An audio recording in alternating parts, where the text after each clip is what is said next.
Europe 1. 6h19 sur Europe 1, l'heure de l'invité inattendu.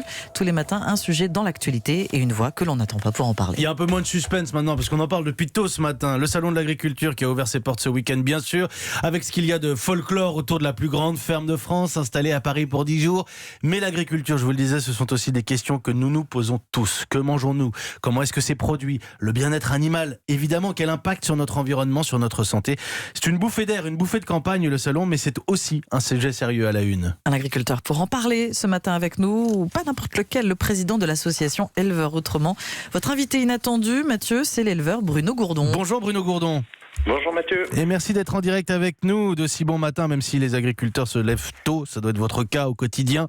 On va parler de votre activité, de vos pratiques aujourd'hui, mais d'abord, le schéma qui est tristement classique aujourd'hui. En 2009, vous étiez déjà agriculteur, endetté, surendetté, dans la course à l'agrandissement de votre exploitation, sans rentabilité, en grande difficulté.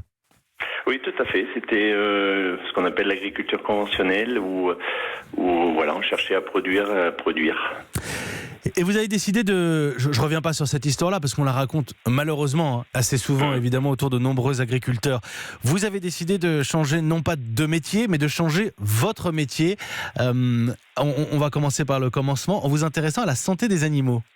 Oui, tout à fait. Oui, c'était reprendre surtout la main au niveau de la ferme. Et donc, pour ça, il fallait acquérir de nouvelles pratiques, de nouvelles techniques pour pouvoir soigner les animaux. Quand on dit bien-être animal, chez vous, ça a du sens. Vous dites, je ne peux pas m'empêcher de sourire, vous dites reprendre la main. Vous massez vos vaches, vous êtes masseur, kiné, ostéo, éleveur. Alors, oui, entre autres, enfin on peut pas dire ostéo, parce qu'ostéo c'est une technique reconnue par le domaine de la santé de l'État, donc qui est validée par un diplôme.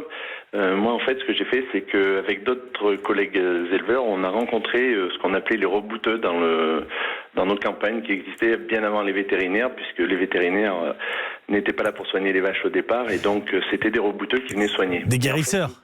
Des guérisseurs, voilà, on peut appeler ça comme ça, mais surtout des rebouteux, parce que nous on fait beaucoup on n'est pas sur du spirituel quelconque, on est beaucoup sur de la mécanique qui se rapproche. C'est les premiers ostéopathes, les rebouteux qu'on avait dans le temps.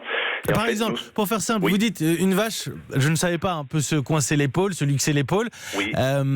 D'ordinaire, on va lui prescrire des antibiotiques et des calmants pour passer la douleur.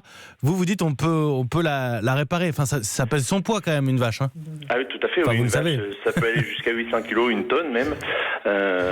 Et en fait, oui, une vache peut se faire mal à l'épaule. Et c'est vrai que ça fait pas partie des prérogatives des vétérinaires. C'est pour ça que les rebouteux existaient aussi dans le temps.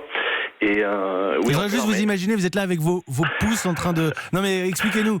Alors je vais vous expliquer. Alors par exemple, si tout à l'heure vous parliez d'une épaule, la luxation de l'épaule, il y a une technique que les anciens avaient qui s'appelle la technique du béret.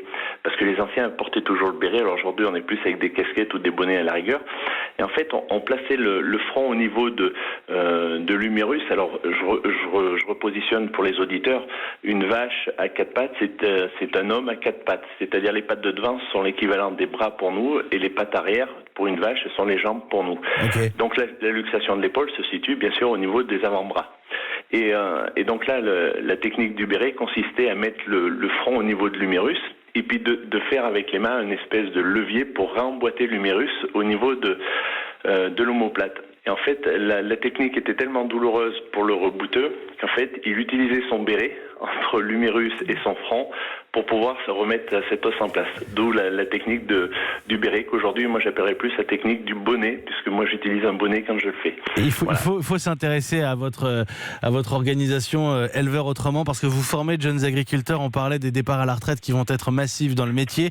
Aujourd'hui, je vois aussi, je rentre pas dans le détail, que vous n'utilisez presque plus du tout d'antibiotiques, que vous êtes quasiment psy. Vous dites qu'il faut être à l'écoute de l'animal, il vous parle, il communique, vous utilisez l'homéopathie. Aujourd'hui, parce que c'est ça qui est important finalement, Bruno Gourdon, si vous avez le sentiment que toutes ces thématiques-là sont dans les aspirations des plus jeunes, des jeunes générations qui arrivent? Eh bien, oui, nous on trouve au niveau de l'association, parce qu'aujourd'hui l'association concerne à peu près 500 éleveurs sur toute la France, puisqu'on se déplace un petit peu partout en France pour apprendre aux éleveurs toutes ces techniques-là. Et c'est vrai que la jeunesse nous surprend énormément puisque je vais dire qu'on a une catégorie d'âge qui se situe entre 30 et 45 ans qui a des difficultés un petit peu à rentrer dans cette méthodologie-là, alors que les jeunes qui sortent tout de suite de l'école, je ne sais pas si c'est dans l'air du temps qu'on en parle beaucoup plus, mais eux par contre ont beaucoup plus cette approche de pratiquer de manière différente. Et donc ils sont un peu plus à la recherche de techniques qu'on appelait à une époque alternative et qui sont pour moi les techniques de demain. Mais non, mais je pense à ça parce qu'on était avec la Confédération Paysanne dans le journal de 6 heures qui nous disait qu'il va falloir changer nos pratiques et qui rappelait aussi qu'aujourd'hui de nombreux agriculteurs vont partir à la retraite, que la PAC c'est une somme d'argent, qu'il faut choisir comment on va l'utiliser, que ce débat est lancé. Bruno Gourdon, merci beaucoup. Eh bien, je vous en prie, Mathieu, c'est avec plaisir. Éleveurs Autrement, c'est votre organisation. Vous donnez des formations pour ceux que ça intéresserait. J'ai oublié de vous demander, vous êtes dans le Puy-de-Dôme. Vous êtes dans le Puy-de-Dôme, éleveur, donc éleveur rebouteux. On va vous présenter comme ça. Bruno Gourdon, merci beaucoup.